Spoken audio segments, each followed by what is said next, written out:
اللي مرة ما هي سمينة وصيانة زين تقولوا عنها قاع ما يمرأ. Unfortunately, Mauritania's recurrent famine and general lack of resources make it nearly impossible to pack on the pounds. Never mind the fact that it's smack in the middle of the Sahara, an environment so harsh you basically shed weight anytime you're not indoors lying down. The only way for girls out here to meet Mauritanian beauty standards is for their moms to literally force feed them full of milk and food. It's similar to how you make foie gras. In fact, they use the same term for both. Gavage. Elle a maigrir des femmes et c'est un signe de pauvreté de la famille. Cela veut dire que sa famille n'est pas capable matériellement de la gaver. À l'âge de 8 ans ou de 9 ans, parce qu'elle va être gavée jusqu'à ce qu'elle prenne la volume d'une grande femme. Aminatou Mint Ali is an expert on Mauritania's force-feeding fixation. Nous avons constaté aussi que les femmes gavées et qui a un impact négatif sur sa santé. We're going to head out now to the desert to a Mauritanian fat camp. I'm going to take part and basically going to be drinking several liters of camel milk a day, eating as much millet as I can keep down without barfing.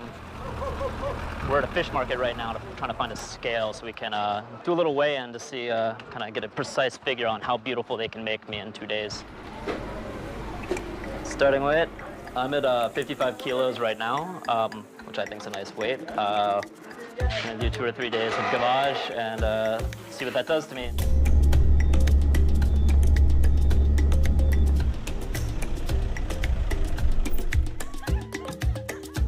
Doesn't seem like the best place on earth to be chugging milk, but I guess that's, you know, that's the whole point of it. You gotta suffer for your looks. This is my gavage mate, Hanan, a 19-year-old Mauritanian girl who's starting to get serious about landing a husband. We started chit-chat over an appetizer of breadcrumbs drenched in olive oil. Hey, just go. So basically you take this like a pill and just ball it up and then... It's all right. How many times have you done this? Did you want to do it or did your mother make you do it? تتزوج بدها تسمن بدها تتملح هي تعود ما تعود رقيقة هذاك الرقة اللي متعرضة للمرض تعود وتوهم.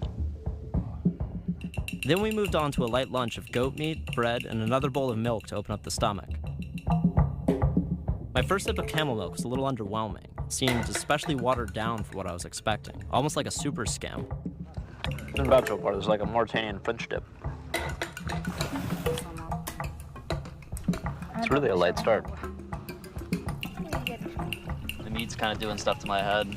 But other than having like goat fat all over my hands, I feel all right. It just feels like a big meal. So far, I didn't get what the big deal was with gavage. It just felt like basic overeating. I mean, my whole country overeats. That night, however, the real feeding began. The camel skim I'd gotten used to was replaced with camel cream, warm camel cream.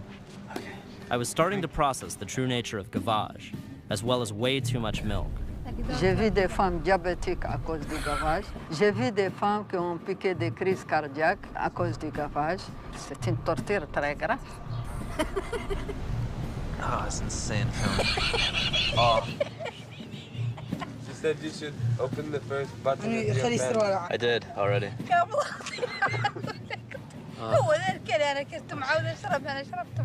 It feels like the food has filled my entire chest cavity and is now deflating my lungs. I don't know what I was thinking with this. Oh, I do not feel good at all.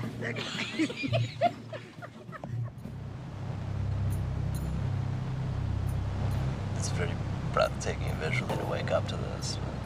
I'm still full of milk, despite having pissed like 8 times. I was gonna ask what's for breakfast, but...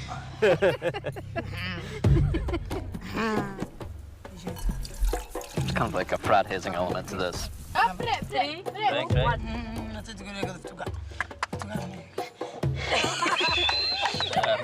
I got you. Cool. Eating wasn't even a chore at this point. It was punishment. I definitely passed the point I would have stopped about 8 bites ago.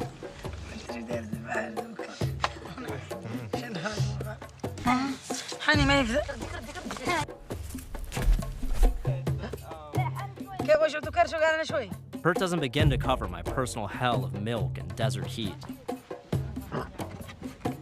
Okay, I just puked twice in my mouth. Oh God, I really don't feel good, guys. Oh.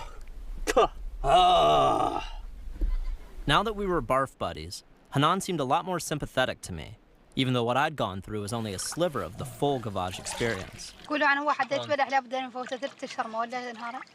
think if I did 2 more days, I'd probably die.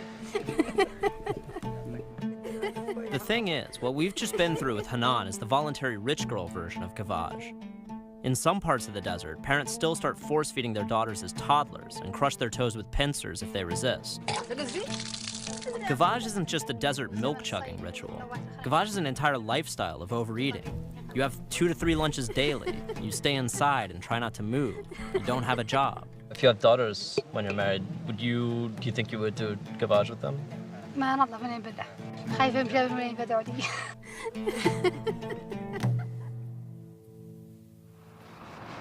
I think it's about time to go back to the scale now and see how much damage 2 days of this can do to you.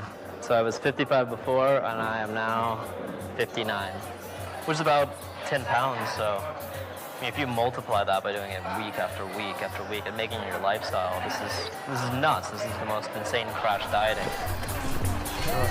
In a way, fashion and beauty has always been about trying to make yourself the opposite of what you actually are.